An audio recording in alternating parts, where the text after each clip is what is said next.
ನಾನು ಮುಖ್ಯಮಂತ್ರಿ ಆಗಿದ್ದರೆ ಪಂಚ ಗ್ಯಾರಂಟಿ ಯೋಜನೆಗಳನ್ನು ಅನುಷ್ಠಾನ ಮಾಡುತ್ತಿರಲಿಲ್ಲ ಎಂದು ಸ್ವಪಕ್ಷದ ಯೋಜನೆ ಬಗ್ಗೆ ಪಕ್ಷದ ಕಾರ್ಯಕ್ರಮದಲ್ಲೇ ಕಾಂಗ್ರೆಸ್ ಹಿರಿಯ ಶಾಸಕ ಆರ್.ವಿ. ದೇಶಪಾಂಡೆ ಹೇಳಿಕೆ ನೀಡಿದ್ದಾರೆ.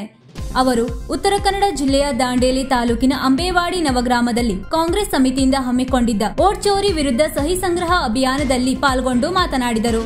ರಾಜ್ಯದಲ್ಲಿ ಗ್ಯಾರಂಟಿ ಯೋಜನೆಗಳಿಂದ ಆರ್ಥಿಕ ಹೊರೆಯಾಗಿದೆ. ಜನರಿಗೆ ಅನುಕೂಲವಾಗಿರುವುದು ಒಂದೆಡೆಯಾದರೆ ಇನ್ನೊಂದೆಡೆ ಸರ್ಕಾರ ನಡೆಸಲು ಕಷ್ಟವಾಗಿದೆ.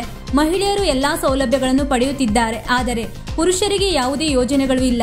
ಸರ್ಕಾರದ ಈ ಯೋಜನೆಗಳು ಜನರಿಗೆ ತಲುಪಿಸಲು ಅನೇಕ ಸಮಿತಿಗಳನ್ನು ರಚಿಸಲಾಗಿದ್ದು ಅವುಗಳನ್ನು ನಿಭಾಯಿಸುವುದೇ ಆಗಿದೆ. ಹೀಗಾಗಿ ರಾಜ್ಯದಲ್ಲಿ ಅಭಿವೃದ್ಧಿಯ ವೇಗ ತಗ್ಗಿದೆ ಎಂದರು. ಇನ್ನು ಮುಖ್ಯಮಂತ್ರಿಗಳು ಇಂದಿರಾ ಕಿಟ್ ಕೊಡ್ತಾರೋ ತೆಂಗಿನಕಾಯಿ ಕೊಡ್ತಾರೋ ನಮಗೆ ಗೊತ್ತಿಲ್ಲ ಎಂದು ವ್ಯಂಗ್ಯವಾಡಿದರು. ಯಾವುದೂ ಸರ್ಕಾರ ಭಾರತ ದೇಶದಲ್ಲಿ ಬರಲಿ, ರಾಜ್ಯದಲ್ಲಿ ಬರಲಿ, ಬರೋ ಬಗ್ಗೆ ಕಾರ್ಯಕ್ರಮ ಹಾಕಿದ್ದಾರೆ.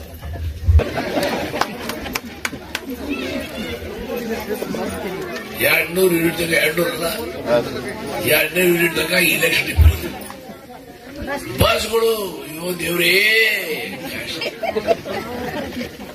ಎಲ್ಲ ಹೆಣ್ಮಕ್ಳು ಹೊರಬಿಟ್ಟಾವ. ಧಾರವಾಡಿಗೆ, ಬೆಳಗಾವಿಗೆ, ಎಲ್ಲಮ್ಮ ಗುಡಿಗೆ, ಹುಡುಗಿಗೆ ಎಲ್ಲ ಹೆಣ್ಮಕ್ಳು ಅದಾರ.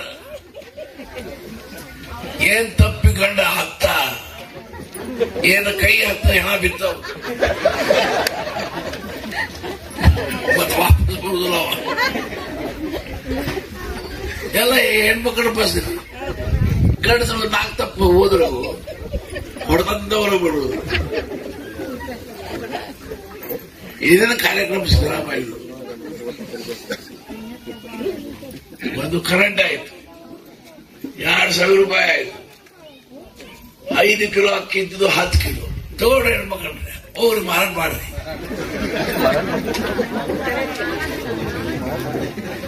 ಇಂದಿರಾ ಕಿಟ್ ಕೊಡ್ತಾರಂತ ಮುಖ್ಯಮಂತ್ರಿಯವರು. ಇಂದಿರಾ ಕಿಟ್ ಕೊಡ್ತಾರೋ ತೂರಿ ಬೆಳೆ ಅಂತ ತೆಂಗಿನಕಾಯಿ ಕೊಡ್ತಾನ.